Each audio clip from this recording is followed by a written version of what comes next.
Hello friends, this is दीपक चौहान। दोस्तों, अनीता राजपूत का एक डाउट था और ये अधिकतर स्टूडेंट्स का डाउट रहता है कि ही इज गॉन और ही हैज गॉन। ये दो सेंटेंसेस को हम लोग कैसे समझेंगे, इन दोनों में अंतर क्या है, कब हम लोग ही इज गॉन बोलेंगे, कब हम लोग ही हैज गॉन बोलेंगे। वैसे दोस्तों, अगर हम लोग देखें कि गॉन यानी कि वर्ब का थर्ड फॉर्म, गो का थर्ड फॉर्म है गॉन, तो अधिकतर थर्ड फॉर्म हम लोग इस्तेमाल करते हैं परफेक्ट टेंस में। वो परफेक्ट टेंस हो सकता है प्रेजेंट टेंस, पास्ट टेंस या फ्यूचर टेंस। तो थर्ड फॉर्म का इस्तेमाल परफेक्ट टेंस पे किया जाता है, लेकिन कभी कभी वो टू बी हेल्पिंग ऑफ के साथ भी इस्तेमाल होता है, इज एम आर और वाज वर के साथ भी इस्तेमाल होता है। तो उसके अर्थ क्या है, ये अलग क्वेश्चन है, ये अलग टॉपिक है। लेकिन आज मैं आपको बताने वाला हूं कि ही इज गॉन और ही हैज गॉन में क्या अंतर है। यस, समझते हैं। और मैं आपसे उम्मीद करूंगा कि मेरे वीडियो में आखिर तक बने रहें और उसकी एक ही बात को समझिए। वीडियो देखने के बाद बहुत से लोगों को शेयर करें। आपको भी इसी प्रकार का कोई डाउट है तो आप मुझसे क्वेश्चन कर सकते हैं, उसका वीडियो मैं जरूर बनाऊंगा। चालू करते हैं। तो सबसे पहले मैं आपको समझाऊं कि ही इज गॉन, वह चला गया है। इसका मतलब यह होता है कि ही इज आउट, वो वहां से चला गया। ही इज नो मोर, वो वहां पर नहीं है, बिल्कुल पूरी तरीके से चला गया।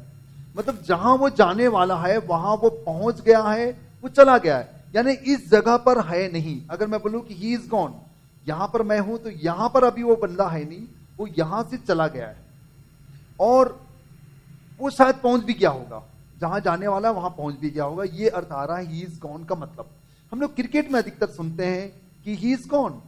जब कोई क्रिकेटर आउट हो जाता है तो कमेंटर कहता है कि ही इज गॉन, यानी कि वो चला गया है, वो आउट हो गया है।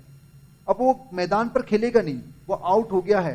ही इज आउट का भी सेंस निकल रहा है और ही इज नो मोर, और मर गया है का भी सेंस निकलता है। दोस्तों, मर गया है का भी सेंस निकलता है, लेकिन उस जगह से वो चला गया है, ये भी एक सेंस निकलेगा। इसको आप लोग ध्यान देना। अब अगला सेंटेंस है वह जा चुका है। मैं हिंदी भी लिख के समझा रहा हूं मैं आपको।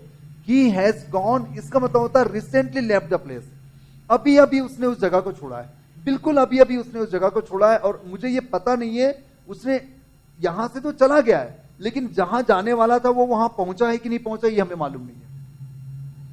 तो हैज गॉन, हैज के बाद जब थर्ड फॉर्म आएगा तो इसका मतलब ये हो रहा है कि वो अभी अभी उस जगह को छोड़ा है, हाल ही में उस जगह को छोड़ा है, और अभी उस जगह पर पहुंचा है कि नहीं पहुंचा हमें नहीं मालूम है। तो प्रेजेंट परफेक्ट को आंशिक भूतकाल भी मानते हैं। बहुत से लोग कहते हैं भाई जाने का काम तो उसका हो गया है, लेकिन उसने अभी अभी वाला काम किया है।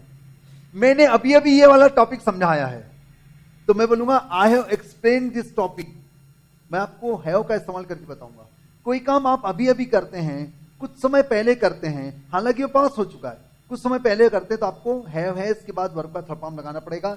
इसलिए प्रेजेंट परफेक्ट को आंशिक भूतकाल भी कहा जाता है, पार्टली पास्ट टेंस भी कहा जाता है इसको, क्योंकि काम कुछ समय पहले हुआ है, लेकिन थोड़ी देर पहले हुआ है, रिसेंटली हुआ है, इसलिए इसको प्रेजेंट परफेक्ट बोलेंगे। ओके, तो क्या मतलब निकला, ही has gone recently left the place, कुछ देर पहले उसने जगह छोड़ी है, अब वहां पहुंचा ही नहीं पहुंचा हमें मालूम नहीं। कुछ और एग्जांपल लेंगे, सारी बात क्लियर होने लगेगी।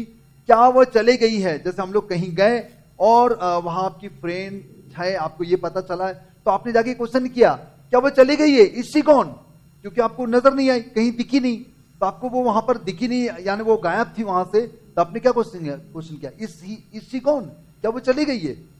तो आपको जवाब मिला नहीं, वह अभी अभी अपने दोस्त से मिलने गई है। No, she has recently gone to meet her friend. वो अभी अभी गई होगी, अभी अभी निकली है, तो आपके दोस्त ने बताया कि नहीं नहीं वो अभी अभी गई है अपने दोस्त को मिलने के लिए, हो सकता है वो थोड़ी देर में वापस आएगी।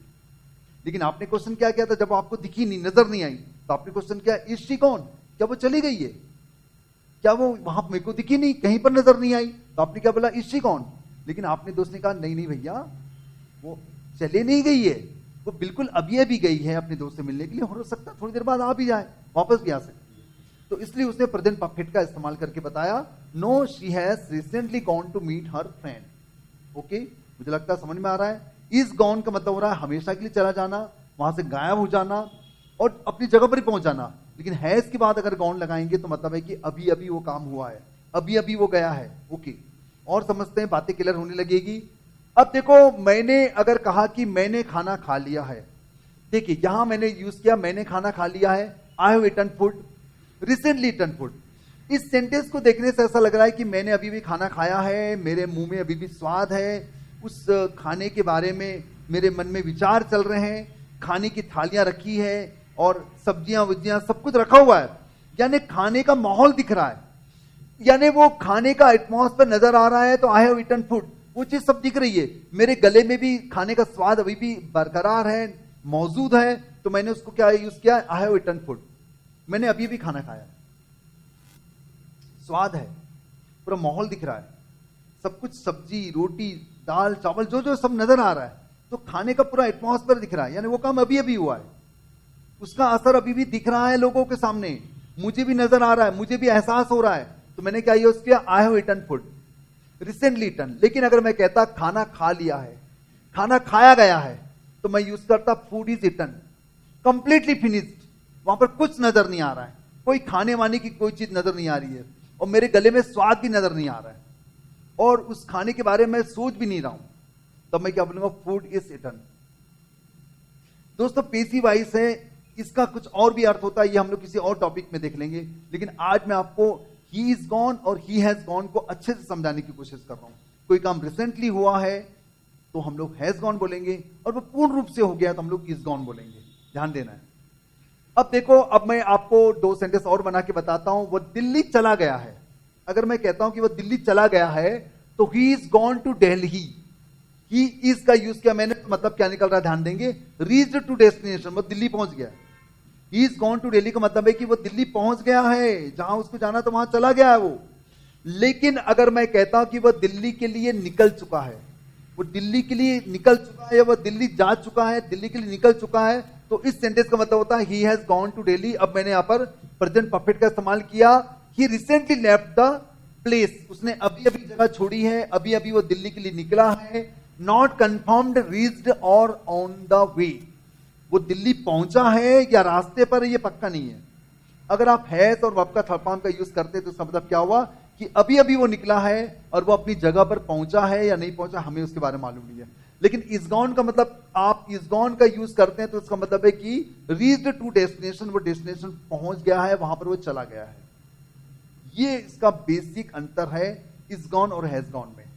ओके दोस्तों, मुझे उम्मीद है आपको समझ में आ गया है। लास्ट में आपको फिर से 2 सेंटेंस बना के बताता हूं, उसमें सारी बातें क्लियर हो जाएगी कि आप इज गॉन और हैज गॉन को कैसे समझते हैं। देखते हैं, वो चली गई है, फिर मैंने लिखा वो चली गई है, शी इज गॉन, पूर्ण रूप से चली गई, कहीं नजर ही नहीं आ रही, कहीं दिख ही नहीं रही है। और अगर वो कुछ परफ्यूम यूज करती तो उसकी परफ्यूम की खुशबू भी नजर नहीं आ रही, वहां एहसास नहीं हो रहा है, क्योंकि पूर्ण रूप से चली गई है, पूर्ण रूप से चली गई है। तो completely gone, she is no longer there, वो वहां पर बिल्कुल नहीं है, उसके कोई बात वहां पर नहीं है, कुछ एहसास नहीं है उसके बारे में, वो बिल्कुल चली गई है। लेकिन अगर मैं कहता हूं कि वो वहां के लिए निकल गई है, वो वहां के लिए निकल गई है, तो शी हैज गॉन देयर, यानी रिसेंटली लेफ्ट हुई है, अभी अभी गई है। शी हैज गॉन देयर, वो वहां के लिए निकल गई है, निकल चुकी है। हो सकता है रास्ते पर हो, या हो सकता है पहुंच भी गई हो, लेकिन मुझे पता नहीं है कि पहुंची कि नहीं पहुंची है। ऑन द वे भी हो सकती है और पहुंची भी होगी, हो सकता है।